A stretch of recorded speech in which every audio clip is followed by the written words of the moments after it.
protection civile et les accidents domestiques, c'est le thème de la Journée mondiale de la protection civile célébrée aujourd'hui 1er mars.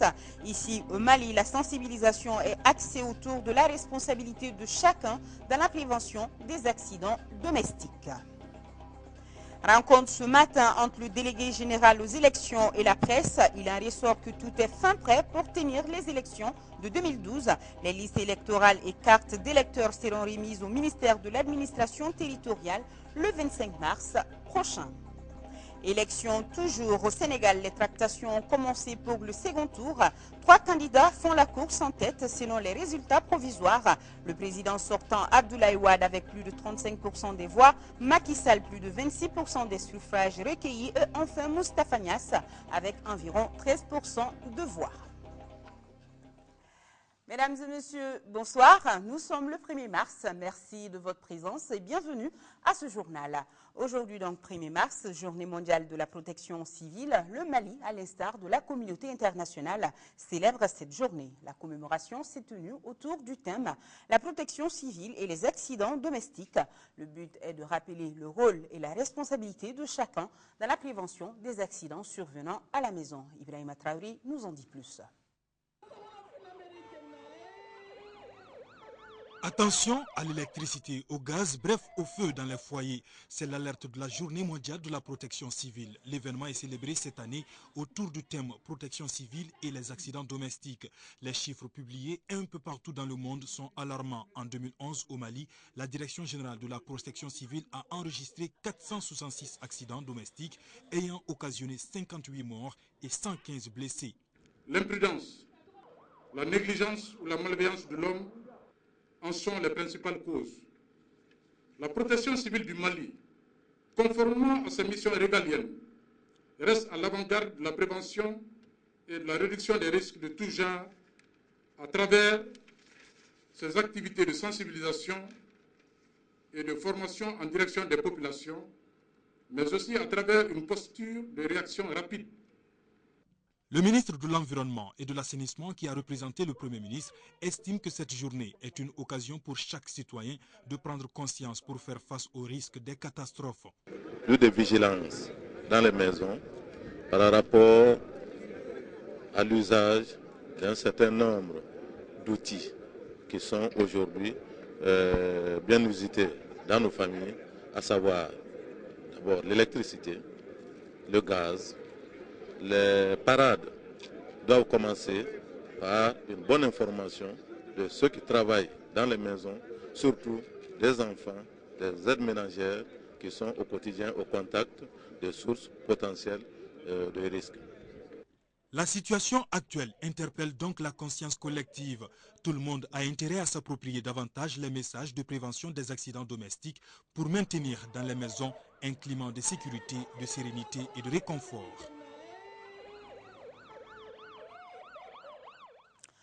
Le président de l'Assemblée nationale a reçu ce matin en audience le nouvel ambassadeur de la Côte d'Ivoire au Mali. Le diplomate a déclaré à l'issue de cette rencontre que la mise en place du nouveau Parlement de la Côte d'Ivoire n'est qu'une question de jours. D'autres sujets intéressants, la vie de nos deux nations, ont été aussi évoqués. Alpha Maïga, les détails.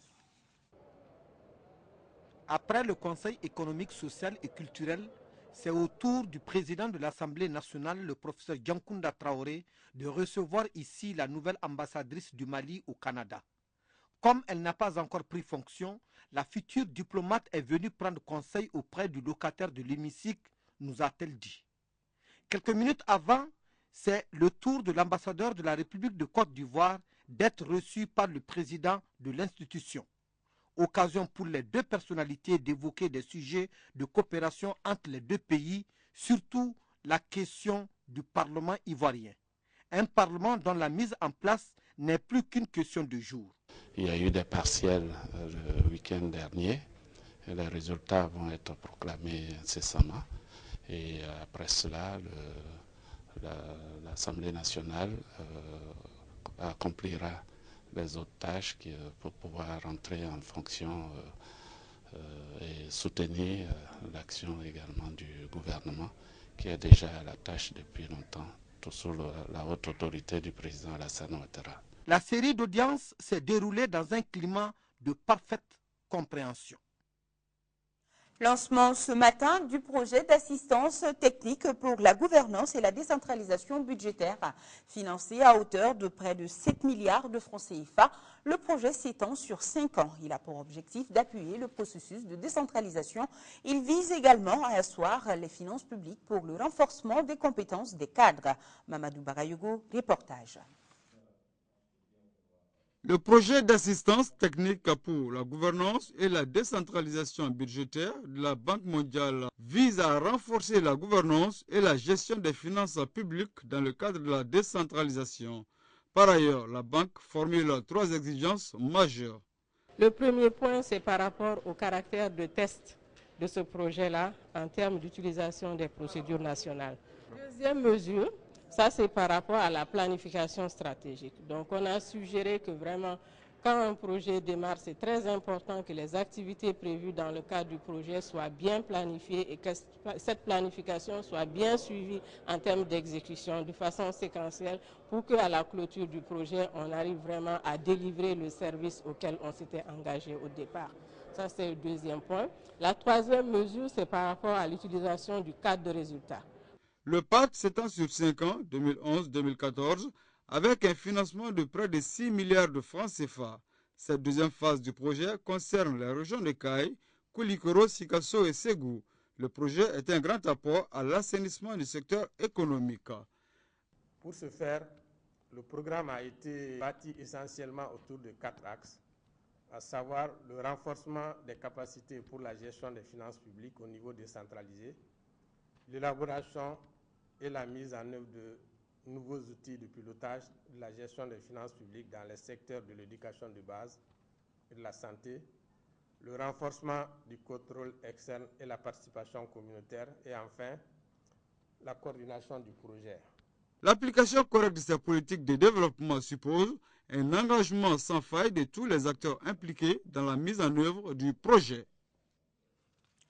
495 milliards de francs CFA, c'est la somme qui doit être mobilisée par la Direction générale des impôts cette année comme apport dans la balance commerciale, soit une augmentation de 68 milliards de francs CFA par rapport à l'année 2011. Ces données ressortent d'une réunion organisée par la Direction générale des impôts ce matin, un engagement qui vise à mobiliser les moyens pour la croissance économique du Mali. Mohamed Diarra.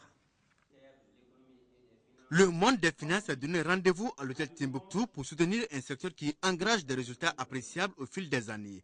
L'assiette financière de la Direction générale des impôts sera élargie en 2012. La DGI s'assigne comme objectif cette année de recouvrer 495 milliards de francs CFA contre 427 en 2011. L'augmentation d'une année à l'autre est certes importante. Elle est à la mesure des besoins de financement du fonctionnement de notre État et du développement de notre pays et traduit aussi le potentiel de croissance de notre économie. Si notre conviction est quasi établie sur vos capacités à atteindre cet objectif, il nous semble toutefois opportun d'appeler votre attention sur la nécessité d'en peaufiner l'approche. Ce qui passe nécessairement par la mise en application de certaines réformes entreprises par la Direction générale des impôts. Ces réformes concernent la taxe sur la valeur ajoutée, la taxe foncière, l'impôt sur le revenu foncier et l'impôt sur la société. Cette session verra donc le lancement du plan stratégique 2012-2014 de la DGI. L'adoption d'une nouvelle vision dont la réalisation conférera à notre service le statut d'une administration fiscale citoyenne, moderne, engagée pour la réalisation de l'autonomie financière de l'État et pour l'offre de la meilleure qualité de service aux usagers, sera également un élément clé de notre forum. Cette nécessité s'impose à nous pour l'exécution parfaite de notre partition dans le cadre de la loi de finances 2012. Elle sera notamment un test majeur de notre juste réponse aux défis qui constituent la réforme relative à la suppression de la retenue à la source. Pour donc maintenir le cap d'une administration de la TVA plus performante, la DGI procédera à la mise en œuvre des brigades mixtes entre les administrations financières. À l'ouverture des travaux, les intervenants ont salué les partenaires qui appuient la DGI dans sa mission. Il s'agit de coopérations canadiennes et françaises. Et désormais, à la Direction générale des impôts, les maîtres mots sont rigueur, engagement et intégrité.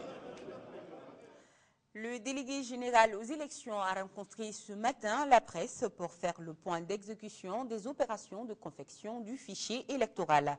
À travers des visites et un briefing, il ressort que tous les documents, à savoir les listes électorales et les cartes d'électeurs, seront remis au ministère de l'administration territoriale et des collectivités locales le 25 mars prochain, la date butoir. Daouda Sidiki Diarra nous en parle. À 2 mois des élections présidentielles et référendaires du Mali, la délégation générale aux élections est techniquement prête pour aller au scrutin prochain. Les documents qui relèvent de cette structure seront remis au ministère de l'administration territoriale et des collectivités locales à la date indiquée, c'est-à-dire le 25 mars 2012. Voilà le constat fait par les nombreux journalistes auxquels le délégué général a fait le point d'exécution de la mise en œuvre du fichier électoral. Nous avons déjà terminer toujours les opérations de saisie des nouvelles inscriptions et nous avons pu effectuer à la date d'aujourd'hui à peu près 2 500 000 mouvements qui correspondent à des corrections et à des radiations. Je dis bien 2 500 000 qui correspondent à des corrections et à des radiations. Donc, encore une fois, nous sommes à un niveau satisfaisant par rapport au chronogramme. Pour en arriver là, des dispositions techniques et matérielles ont été prises pour que les élections se passent dans la toute transparence et à la date indiquée. Nous avons acquis des gros serveurs avec des capacités de stockage importantes et des microprocesseurs rapides. Et nous avons acquis des lecteurs de code barre qui nous permettent d'avancer et qui nous évitent de faire beaucoup d'erreurs. Nous avons acquis 100 PC qui sont déployés dans les salles et 80 portables qui sont également déployés avec 25 imprimantes laser. Nous avons repris les modules de gestion que nous avons améliorés et des gestions du fichier électoral que nous avons améliorés et nous avons également sécurisé tout le dispositif matériel et technique en mettant en place un système de vidéosurveillance et également en sécurisant le circuit électrique. Nous avons des difficultés qui sont liées surtout à la défaillance du système d'état civil, notamment le rapprochement des électeurs de leur bureau de vote. On avait mis en place un dispositif qui, normalement, à travers la création des fiches d'affectation, si ces fiches étaient bien remplies, là, cette année, les électeurs allaient être très proches de leur bureau de vote. Le délégué général aux élections et le président de la CENI doivent aller superviser la confection des cartes d'électeurs à partir de la semaine prochaine en Espagne. Donc nous devrons en principe recevoir les premiers arrivages à partir du 10 mars et la personnalisation doit commencer à partir du 12. La délégation générale aux élections a pour mission, entre autres, l'élaboration et la gestion du fichier électoral, la confection et l'impression des cartes d'électeurs, le financement des partis politiques ainsi que l'assistance à la CENI sur demande. Le ministre de l'Administration territoriale et des collectivités locales rappelle aux invités et aux participants que la cérémonie officielle d'ouverture du séminaire sur la transparence électorale et le contentieux lié aux élections aura lieu demain, vendredi 2 mars 2012, à partir de 9h au gouvernorat du district de Bamako. Direction le Sénégal, où les tractations ont commencé pour le second tour. L'artiste Youssou N'Dour apporte son soutien à Macky Sall, qui a recueilli plus de 26% des suffrages au premier tour. Les partis de l'opposition en appellent à la population à barrer la route au président sortant, Maître Abdoulaye Wade. Cette poignée de main scelle un accord.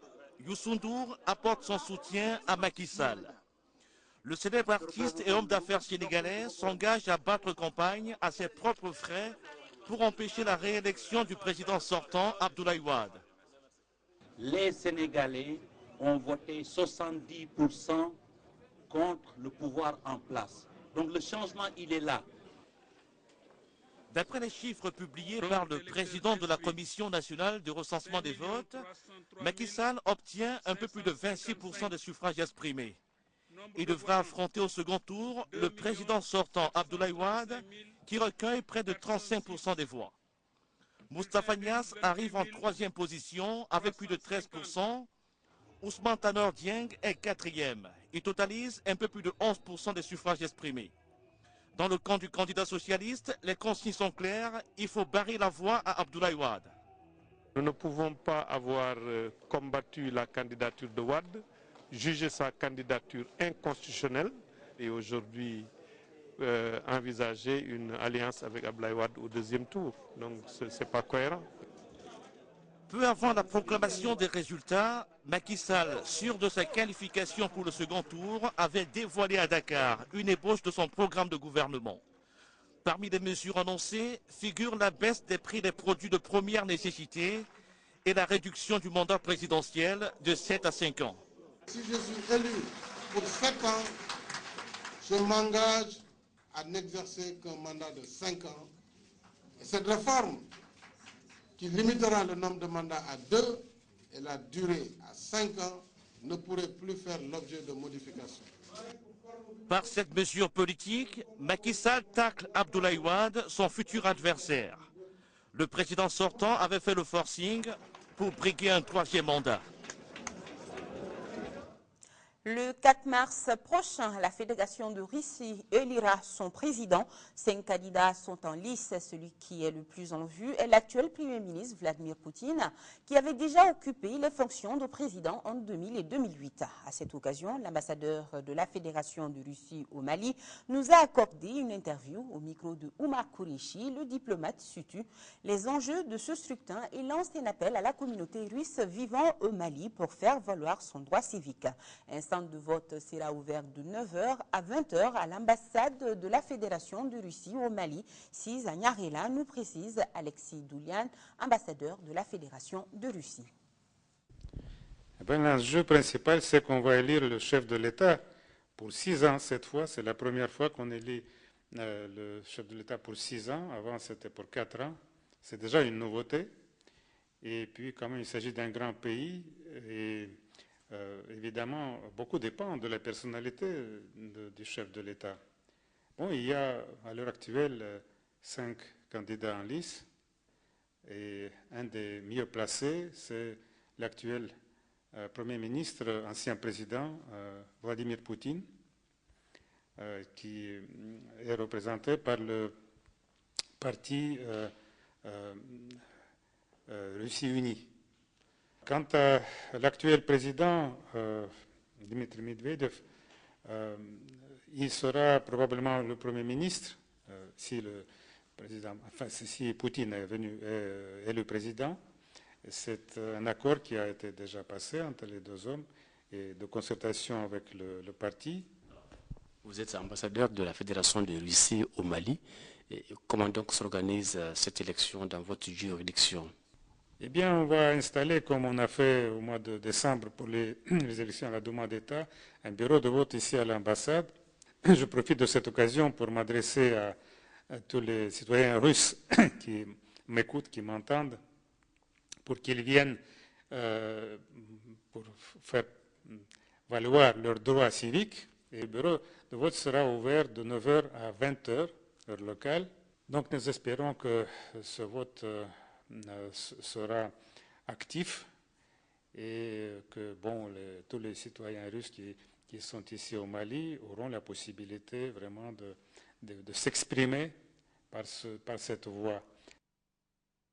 Voilà le centre de vote qui sera ouvert de 9h à 20h à l'ambassade de la Fédération de Russie au Mali, 6 à Nyarela. Démarrage ce matin à Bamako du forum multi-acteurs de la gouvernance au Mali, l'État au Mali, fonctionnalité, capacité et crédibilité, c'est le thème du forum.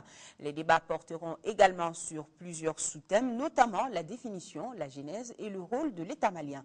La rencontre est organisée par l'Institut Alliance pour refonder la gouvernance en Afrique. Pour plus de précisions, écoutons le commissaire au développement institutionnel. Il est au micro de Agali Aga Aguissa. Le forum multi-acteurs est un espace d'échange, de discussion où des Maliens, des étrangers, des personnes de bonne volonté qui viennent de divers horizons se retrouvent pour discuter, échanger, confronter leurs points de vue, leurs idées sur des problématiques qui intéressent notre pays, qui intéressent l'Afrique. la question du rôle de l'État, de son périmètre d'intervention, certains voient un État recentré sur ses missions régaliennes, d'autres voient un État qui doit satisfaire aux besoins sociaux, d'éducation, de santé et autres. Si ces questions de périmètre d'intervention de l'État sont discutées, en revanche, tout le monde est d'accord sur la nécessité aujourd'hui d'avoir en Afrique des États capables d'assurer pleinement, avec efficacité, leur mission. Donc cela amène à s'interroger sur les formes d'organisation des États, États décentralisés, États fédéraux, États centralisés, avec les différents mécanismes d'intervention de l'État, avec des États dédiés à la satisfaction des usagers de l'administration. Donc c'est ça la pertinence de ce débat-là aujourd'hui. Sur un tout autre plan, une dizaine d'organisations féminines en collaboration avec le ministère de la Promotion de la Femme, de l'Enfant et de la Famille décident de soutenir nos forces armées et de sécurité. Elles ont lancé hier une campagne de solidarité envers les familles de nos vaillants soldats qui se battent au front. Une initiative du réseau des femmes pour la paix, de celui des femmes opératrices économiques, du groupe Pivot Droit et Citoyenneté des femmes et du ministère en charge de la promotion de la femme, de l'enfant et de la famille. Les fonds collectés seront remis au Premier ministre le 10 août prochain pour acheminement.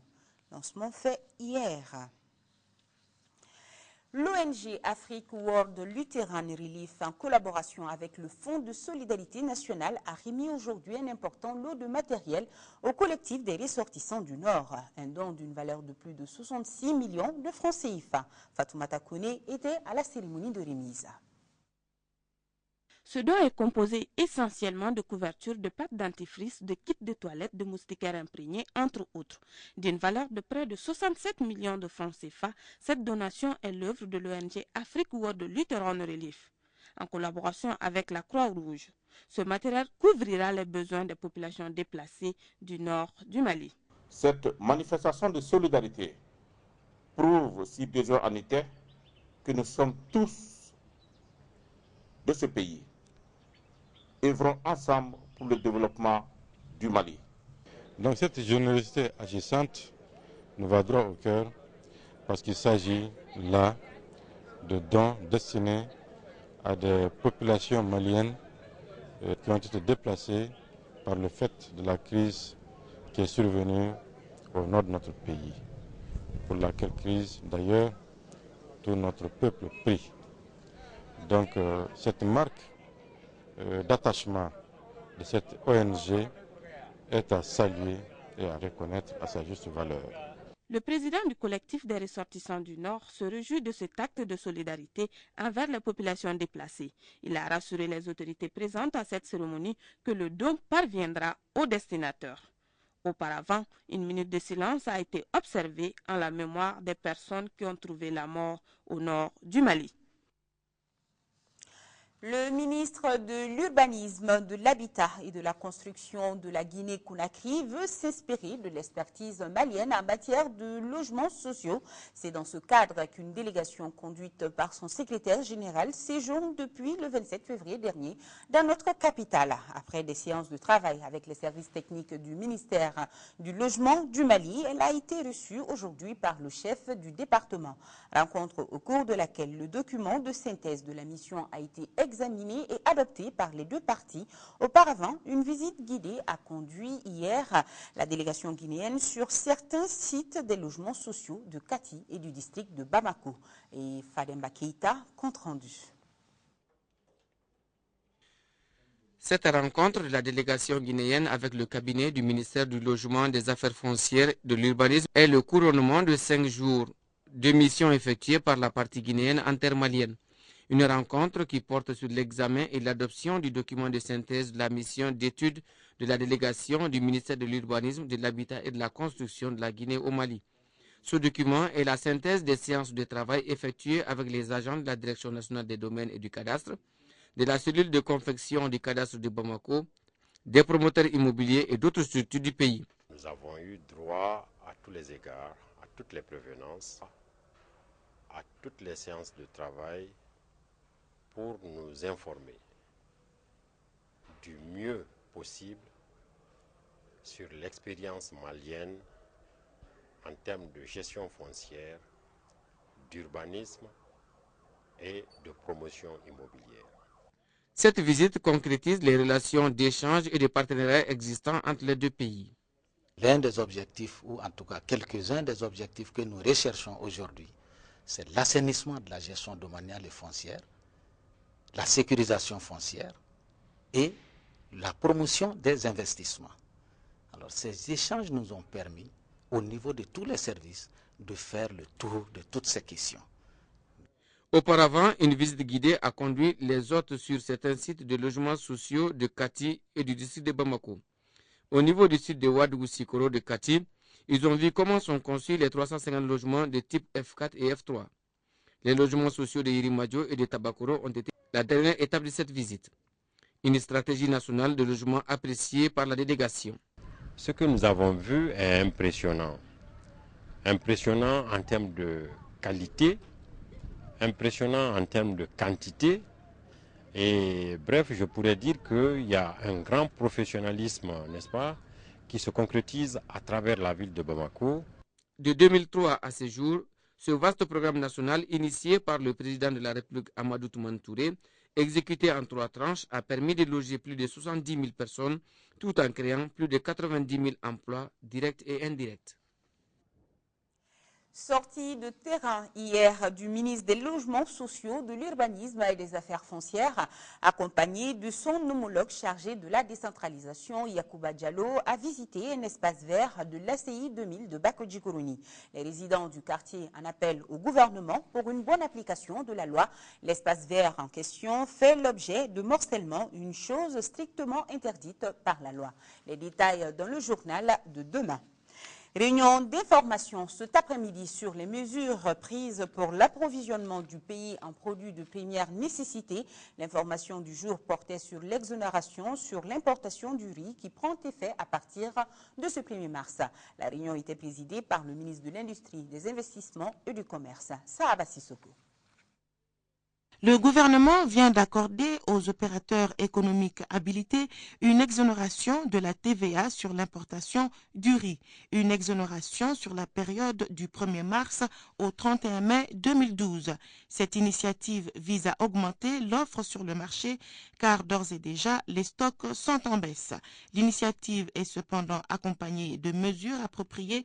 Parmi celles-ci, les prix de vente fixés à 330 francs le kilo pour les grossistes et 355 pour les détaillants. Le ministre de l'Investissement, de l'Industrie et du Commerce, Sangaré Nyamotoba, rassure également que les produits importés seront de bonne qualité. La douane va laisser rentrer tout le riz pendant cette période, toutes les quantités qui vont venir. Celui qui veut importer 1000 tonnes et qu'il a la capacité de 1000 tonnes, il peut le faire. Celui qui veut importer 1 million de tonnes, s'il a la capacité financière de remplir toutes les autres conditions, aussi peut le faire. Nous n'avons pas plafonné, nous avons ouvert, mais seulement on a limité dans le temps. C'est pour permettre vraiment de constituer des stocks importants. Nous allons faire des visites de magasins, comme on l'a fait pour le mois de Ramadan. C'est pour voir, aller vérifier de près qu'est-ce qu'ils ont comme qualité de riz. Parce que les qualités seront déjà annoncées dans le cahier de charges. Il s'agit de s'assurer qu'il s'agit bien de cela. D'autres produits tels que le maïs feront l'objet d'exonération dans un avenir très proche. Les pourparlers sont en cours. Les opérateurs économiques ont pour leur part affirmé leur volonté de respecter leur engagement vis-à-vis de leur principal partenaire qui n'est autre que l'État. Le directeur national de la BCAO a remis cet après-midi les clés d'un véhicule au ministère de l'Économie et des Finances, ce dont provient des ressources mises à la disposition de la BCAO par le Grand-Duché de Luxembourg dans le cadre du projet Afrique 17 d'une valeur de 24 millions de francs CFA. Le véhicule est destiné à renforcer la supervision du secteur de la microfinance dans l'espace UEMOA. Voilà.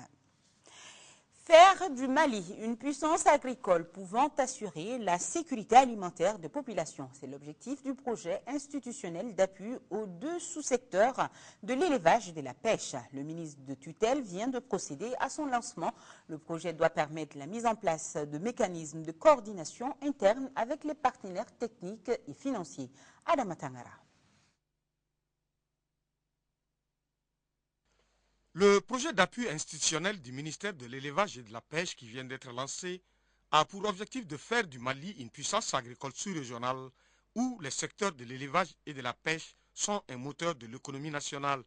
Il doit pouvoir assurer la sécurité alimentaire des populations urbaines et rurales et générer des emplois et des revenus significatifs dans une logique de développement durable, respectueux de l'environnement. Le projet permettra donc au ministère de l'élevage et de la pêche d'améliorer en particulier ses services d'appui à la politique sous-sectorielle de coordination et de suivi-évaluation qui vont être opérationnels et efficaces. Le projet d'appui institutionnel au ministère de l'élevage et de la pêche n'est pas un cabinet bis, n'est pas un ministère bis. C'est un instrument qu'on a essayé de mettre en place pour améliorer les performances du ministère de l'élevage et de la pêche et assurer la prise en charge de toutes les activités régaliennes qui ne sont pas actuellement assurées par le ministère.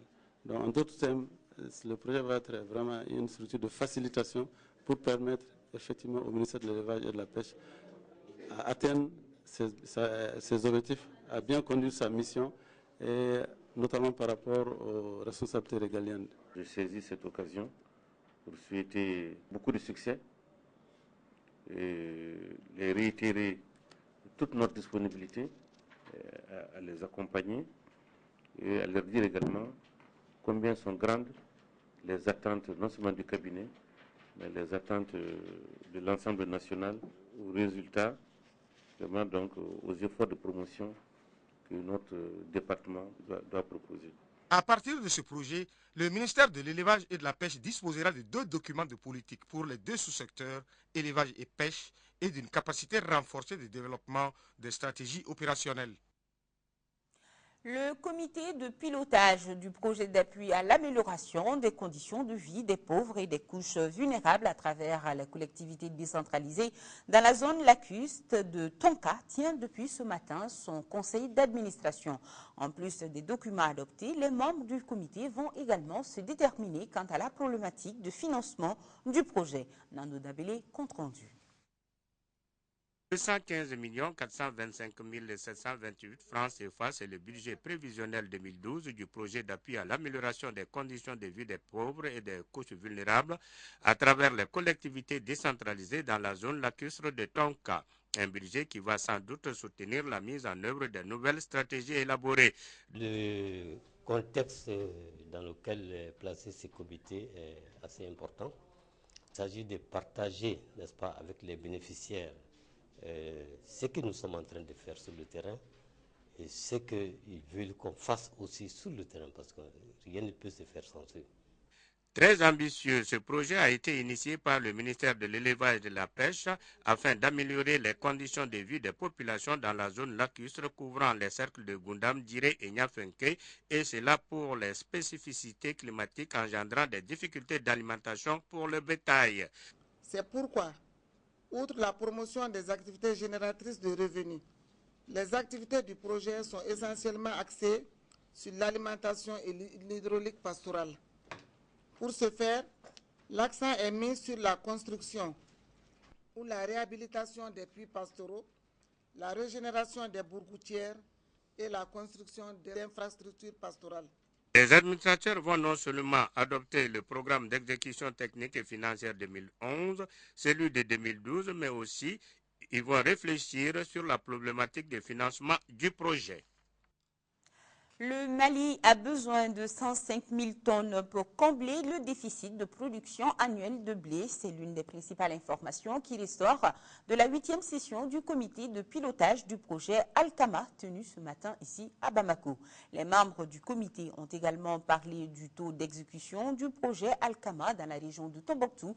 Ce projet de 3 milliards de francs CFA dure 5 ans. Il a démarré en 2008 et s'achève en 2013, nous informe Mohamed Diarra. Le besoin annuel du Mali en blé est estimé à 120 000 tonnes. Notre pays ne produit que 13 à 15 000 tonnes de blé par an. L'écart est suffisamment grand. C'est dans le souci de combler ce déficit abyssal qu'est né le projet Alkama à Tombouctou, fruit de la coopération Mali-Royaume de Belgique. Le projet Alkama, qui est aujourd'hui à sa 4e année d'exécution, doit prendre fin en 2013. Les membres du comité de pilotage sont donc réunis pour une évaluation des activités réalisées. À l'heure actuelle, sur un objectif de 600 hectares qu'on doit réaliser, en périmètre irrigué villageois, nous sommes déjà à 690 hectares.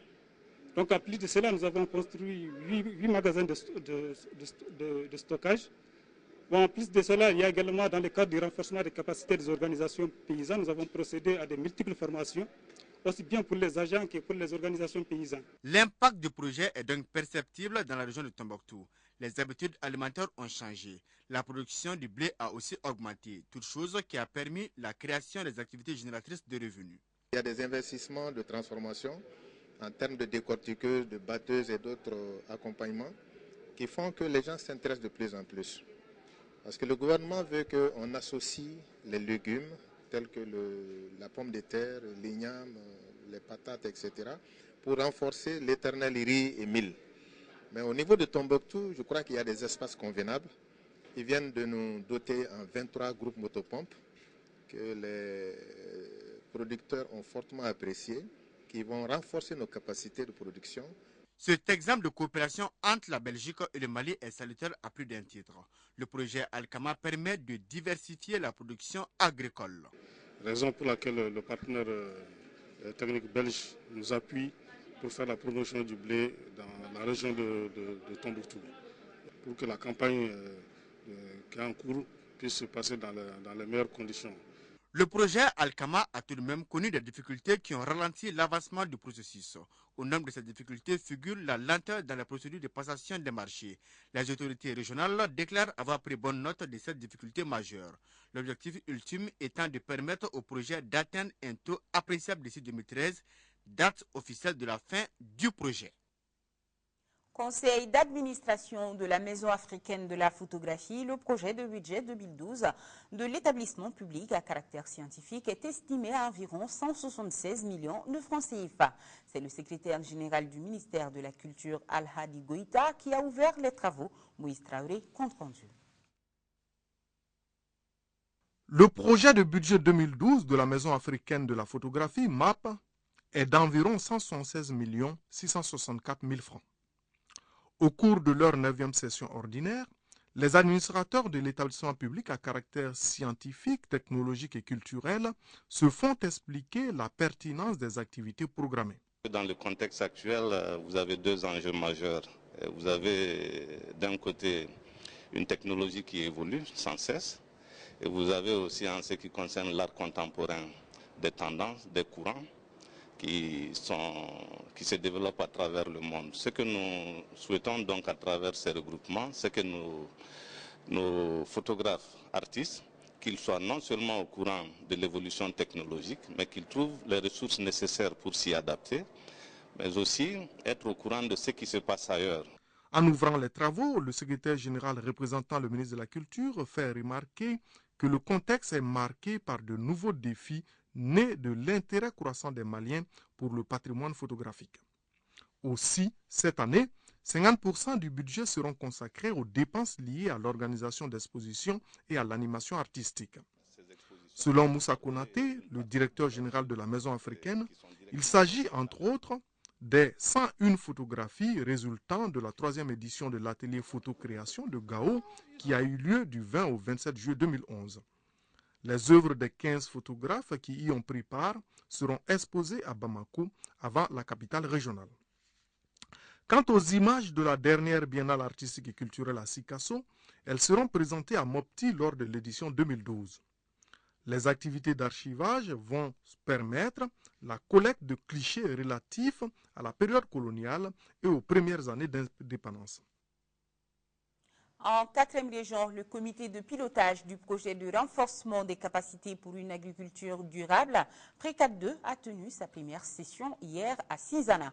Les membres ont examiné les résultats de la campagne 2011 et le plan d'opération 2012 du projet. Fousseini Samaki. Au cours de cette session du comité de pilotage du projet de renforcement des capacités pour une agriculture durable phase 2, les membres ont examiné le point d'exécution de l'exercice 2011, le plan d'opération 2012. Les organisations paysannes, les partenaires et acteurs du projet ont échangé sur, entre autres domaines, les semences, les céréales, les plantations, le lait, les caisses des femmes et les boutiques d'intrants agricoles. Il faut dire quand même qu'il y a des acquis assez intéressant à consolider. Alors, même si encore il y a beaucoup à faire, en termes surtout de remonter de l'information des coopératives de base vers les unions. Mais je pense que nous devons encore renforcer les plateformes des acteurs des filières céréales. Au niveau de ces plateformes, vous avez les producteurs, vous avez les commerçants, vous avez les transformateurs, les transformatrices, vous avez les transporteurs, les banquiers. Vraiment, c'est un cadre qui permet d'instaurer la confiance entre les différents acteurs. Pour les partenaires du projet, l'objectif visé est l'augmentation des revenus des producteurs qui s'inscrivent dans la politique de la sécurité alimentaire du Mali. En prenant les variétés, aujourd'hui, presque toutes les exploitations utilisent les variétés améliorées produites par la recherche agricole malienne, et spécifiquement la station de Senzana. Moi, je suis en tout cas satisfait et c'est dans ce contexte-là que la Fondation est en train de préparer une nouvelle phase du projet, mais cette fois-ci, on va aller au-delà des communes de Senzana et de Katiena pour prendre le bassin de production de la région de Ségou. Notons que le projet de renforcement des capacités pour une agriculture durable phase 2 intervient dans les communes de Senzana et Katiena. Il vise l'accroissement de la production et de la productivité des 99 villages de ces deux communes. Fin dans le cercle de Kangaba du projet d'appui à la petite enfance, plus de 86 millions de francs CFA. C'était le coût de ce projet de l'ONG Plan Mali. C'est en mars 2011 que le dit projet a démarré. Il a réalisé plusieurs infrastructures, notamment 4 centres de développement de la petite enfance. C'est à Nyanakanabougou, non loin de Kangaba, que la cérémonie de clôture du projet s'est déroulée en présence de nos envoyés spéciaux Tchemoro Konate et Massadouya. En matière d'épanouissement de l'enfance, l'ONG Plan Mali a consenti des efforts remarquables dans diverses localités du pays. Cela à travers l'élaboration et la mise en œuvre de nombreux projets. Le projet d'appui à la petite enfance dans le cercle de Kangaba, qui en est un, a réalisé 4 centres d'accueil à Tegekoro, Nyakanamboku, Nyambali et Tabou. Ces centres sont dotés de balançoires et d'autres instruments de jeu permettant aux enfants de se recréer. À ces infrastructures s'ajoute la formation des acteurs de l'école. Ces actions de Plan Mali visent à accroître le taux de scolarisation des enfants à hauteur de 70% d'ici à l'horizon 2016 et à améliorer la qualité de l'éducation. Une initiative vivement saluée par les autorités locales. Les parents des enfants ici présents leur témoignent de tous leurs remerciements car sont tous conscients qu'aider les enfants à bien et mieux grandir est une œuvre humanitaire grandiose. Je voudrais vous inviter, vous, membres de la communauté, à vous investir davantage dans la recherche de moyens permettant de consolider les acquis au profit du bien-être de nos enfants. Outre ces actions, les responsables de l'ONG envisagent la réalisation des forages dans la localité pour favoriser l'accès d'un plus grand nombre de personnes à l'eau potable. Dans ces quelques jours, nous attendons la réalisation de 2 forages dans les centres de Nyambali et de Tegekoro, la réalisation d'un film documentaire dans les 4 CDPE, la formation et l'appui des réparateurs locaux des pompes. Le plan exhorte les communautés à une bonne gestion des infrastructures et les encourage à plus d'attention pour le développement de la petite enfance. Le 20 mars 2012, Plan fêtera son 75e anniversaire au service de l'enfant à travers le monde entier. Le projet d'appui à la petite enfance qui a démarré en mars 2011 a duré 11 mois. Son coût s'élève à plus de 86 millions de francs CFA. À la Cour suprême ce matin, cérémonie de départ à la retraite de 4 agents. Il s'agit de Maître Bintou Maïga, Maître Amadou Mohamed Touré, David Dako et Ouena Niaré.